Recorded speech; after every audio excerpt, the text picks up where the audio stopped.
Honestly, when I was at the face-off, what caught my attention when he said that when the tough get going, that's it. That he'll pretty much take a knee. That's what I took it as. And Margarito said, nah, you know, he will die.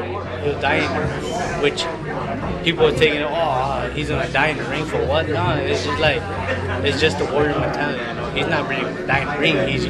He won't give up for nothing. He won't take no for an answer. So that's an expression. That's just the same, you know, because you know, honestly, I'll die in the ring too. You know, this is my job, and like Cotto said, it's just his job. You know, it's just a job. But you know what?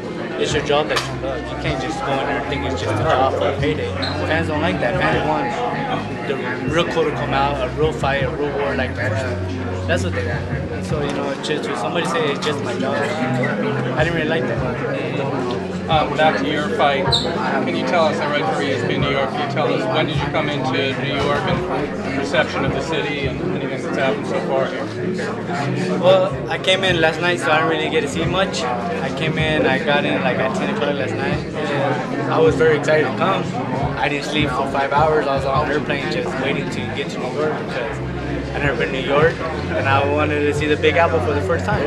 And it was great. So today I'm gonna, after here, you know, I'm gonna go walk around for a little bit and check out sightseeing. So I'm very grateful and very glad that Margarito and their fight got pulled over here, and that Bam Bam and Top Rank. Did you have any, Margarito seemed like he really wasn't too worried that the fight was going to come off, so he said 24-7. But you, were you worried? Did you think he was going to get a license? Honestly, license or no license, like Margarito said, if he didn't get a license here, he would have fought in anywhere else. You know, he's a fighter, he'll fight anywhere. Cotto said he would only fight in New York. What about that? That just shows you that, I don't know what it is about him, that he's scared or what, but you know, that just shows little fear and camp and stuff. You know, people are like, what's going on? You know? So, you know, it's just, I knew he was gonna get licensed because, come on, if 3 doctors already checked his eyes and they gave it okay, and they putting up their license, their job, their career, what they worked hard for, to say, oh, Margarito's eye is okay to fight.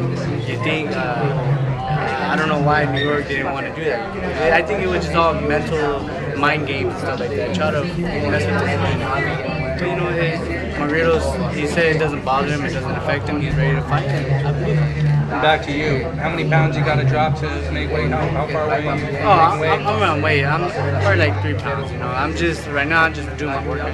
Keep it fresh. I can't take because I'm here for a week and not work out. You know, I gotta work out. I'm a hard worker and I love to work out to the last day. And can you explain a little bit to fans who don't understand? So what are you going to eat today and tomorrow so you can make weight? And how hard is that? Talk about that. What I'm gonna eat today? You know, I'm gonna eat Margarito. Eat fish, eat vegetables, stuff like that. Eat something light. Just maintain my weight and just keep training and just be ready. It's just like I'm a hard worker, like I tell everybody, and you know, I like to run twice a day. I like to train very hard when I train. I train very hard. I like to run in the morning. I like to run at night. I like to, when I train for at least an hour or 2, maybe 3, depending. And, you know, I'm just a hard worker. I just love to. This is my passion. I love my job. I can't say I don't love my job. It's just a job. I love my job. And do you believe this is your last fight at this weight class? Well, you know what? Honestly, like the media, not the media, but Cameron, Robert, Bam, Top Rank, they've been talking about Gamboa at 135. So you know what? Honestly, I'm not really worrying about that right now. I'm worrying about John Murray. But whatever Cameron decides and Robert, they have my blessing. Cameron's the best at what he does. And whatever he's the man, and whatever he says, I do it. Does there come a time where you say, no, I want this fight. I want this fight. You guys want something else. I want this one. Not really. You know, whatever. Like I said, I'm an easygoing person. It's like, to me, it's like whatever. As long as they put an opponent in front of me, I don't care who it is. I don't care what it is. Whatever. Like I said, that's Cameron's job, and if they feel that it's best for my career, then we'll go that route. If they feel that it won't help my career, they won't go that route. So, you know what, like I said, I leave everything up to them, and I'm just ready for it. Thank you very much.